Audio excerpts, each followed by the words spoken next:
everybody, it's Jane from Jane Stitches. I am going to show you how I put together block number F4 from the Dear Jane Quilt. And this is called the Old Windmill, and you can see why. It's really sweet. This is a simple hand piecing design, and that's what I'm showing you guys. I'm showing you how I hand piece, as that's what I'm going to be doing for the whole Dear Jane Quilt. I'm hand piecing and hand appliquing. So for this, I've cut out all my pieces. And these are obviously the right side up. I've got my seam allowances marked on the wrong side for all of my pieces. And I like to lay it out this way so I can place everything where I want it. And if you need to, you could take a photograph of it with your phone, or you can use a design board, put it on a design board. I just posted a video on how to make these, but it's flannel, and this way you put everything down and you can carry it around. It's not going to move. So the way I'm going to attack this block is I'm going to do rows. I'm going to do this, then this, and then this. I am going to sew these little triangles on after that. Also, for the sashing, the patterns I'm using, which I'll put a link in the description, have the sashing, and I've decided to add the sashing. And then if I don't like it, when I start putting these all together, I could take it off, but it'll be fine. So first thing you have to do, thread your needle. I'm using a straw needle. I think this is a size 12, but this is what I use. It's a very long, very thin needle. I'm using YLI Soft Touch thread. It's a, I think it's a 60 weight thread. Here it is. It's a 60 weight thread, and it's in a natural color, and this is what I've been using for the whole quilt. And I'm using Little House applique pins because I just want to use little short pins so I don't stab myself while I'm sewing. First thing I do is I flip over what I'm going to sew first. Grab a pin, and let me get in a little bit closer. And then I just place the pin in all the corners, the intersections, the points, like the point to this triangle. And I go through the corner of this rectangle like this. Push them together and then just pin.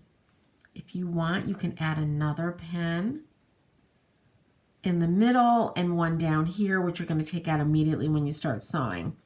I've gotten to the point where I just put one at the end when I'm sewing two simple shapes like this together. Then my needle goes through, again, the corner. I match it up to the corner on the back like that.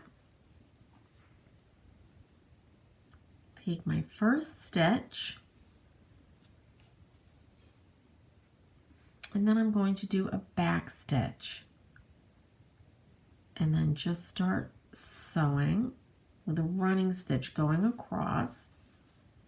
And I keep turning it to make sure I'm hitting that line on the back.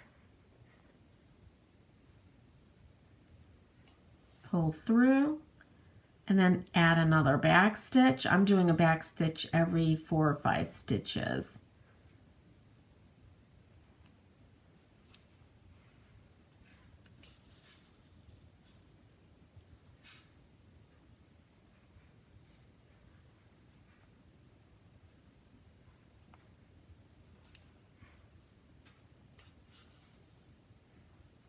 And then I'm going to go all the way down to the end and knot it off. I'm going to go across, and as I get to the end, I'll come back and show you how I knot them.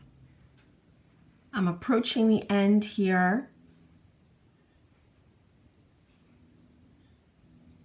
Try to make your stitches as small and even as possible. That'll give you that nice strong seam.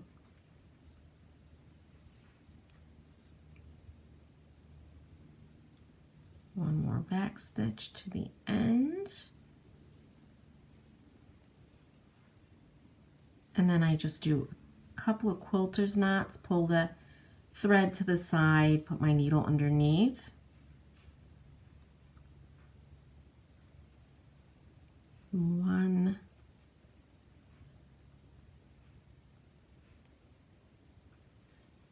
And two. Leave a little bit of a tail just in case we don't want it to unravel. And there is our first piece sewn. You could finger press, keep everything flat. Now I'm going to sew. Let me get a little bit, get the whole thing in here. I'm going to sew this, and that will complete this row. Then I'm going to take this middle row, sew here, and then here. That'll complete, almost, right? We didn't add our little triangles yet, going across, and then same thing here. This goes over, sew it, over, sew, and then I'll meet you back here and we'll sew these 3 rows together. Okay, so the 3 diagonal rows are sewn, and now we just have to attach this and this. So let me get a little bit closer and let's pin. So I'm going to take this corner, just flip it over, grab my pins and go in through into the intersection there and here.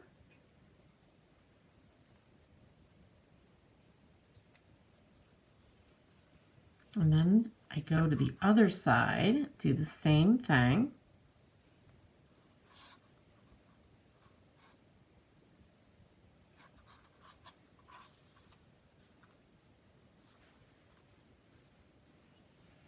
And you'll see how I have this finger pressed. I finger pressed to the darker side on this piece,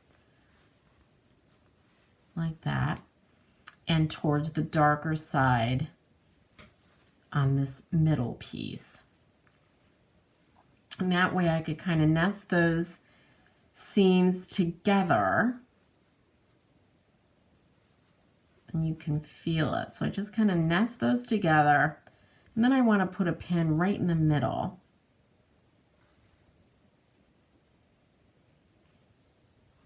Like that.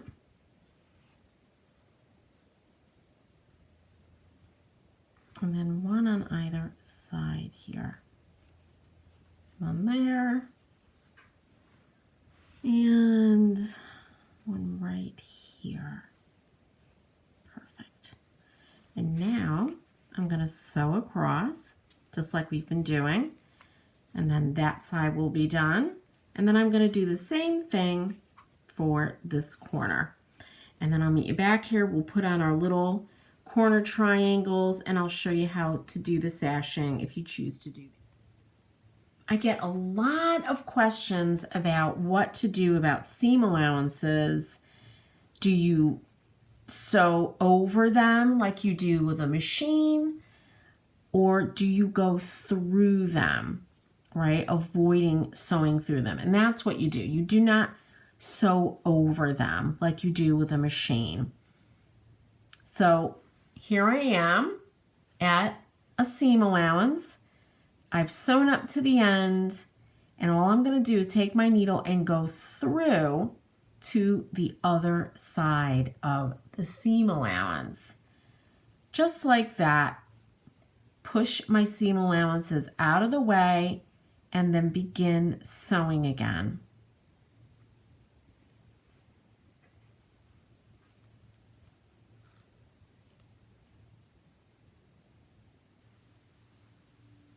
And by not sewing through the seam allowances, first of all, it would be really difficult to piece through all those layers of fabric. I messed up my lines back there. I got a bunch. So it looks like I'm not following, but I am. And this is great for when you're going to, I don't have any around me now, but when you go to iron and press, actually not iron, we press, right?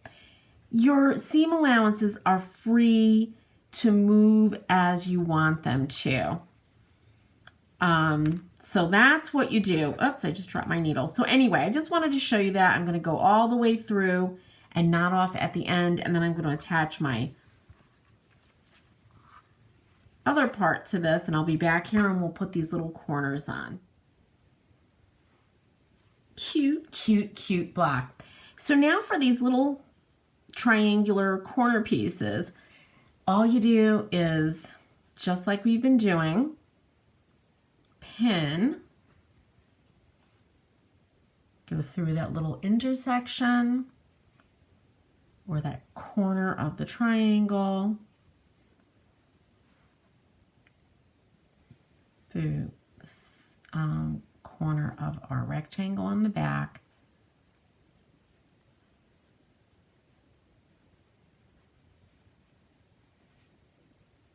I like to make sure those are meeting so that I know the pin's going through straight through and not on its side or anything with shifted fabric. And then you're just going to sew right through that intersection.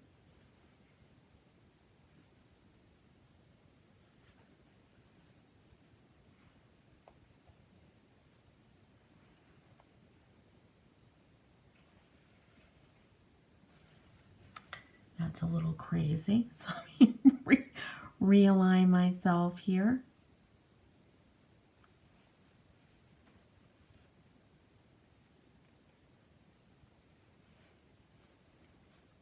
Okay.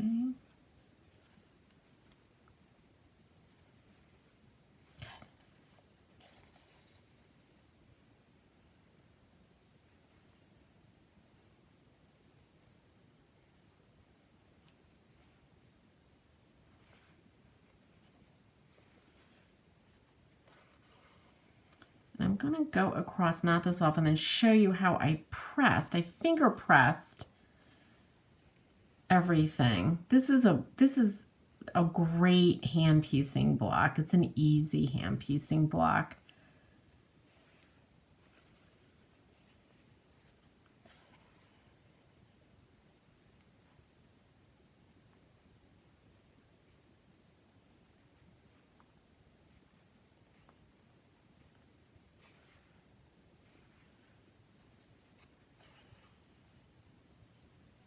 Okay, I'm going to get to the end.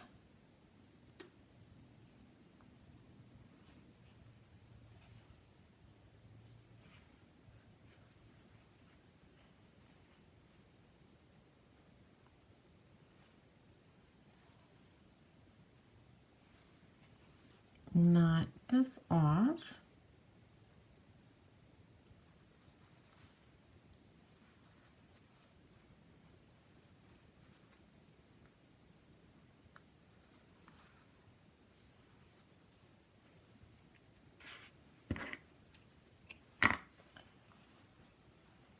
And then I'm just going to finger press this out.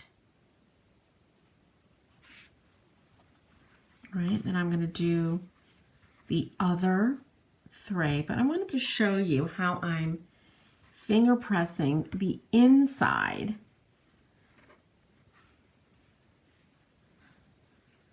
So I've got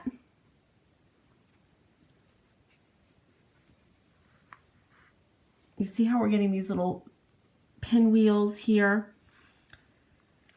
I go through, you know, after I sewn it together, I turn it over like this and I make it make sense. Okay, I need two going in towards the dark in the middle, two sides going out, right? Same thing here, two going in, two going out towards the dark. And then you just finger press it. And when you're ready, you can get your iron and actually press it. Do not iron, just press. That means putting the iron down, lifting it up, moving it, and putting it down, because we don't want to distort everything. All right, so I'm going to finish with our little corner pieces, and then all we have left to do, if you choose, are the sashes going around. I have 3 of my sash strips put on. You know, as I'm doing that, as I'm choosing to do the sashing, I've made that decision, everybody.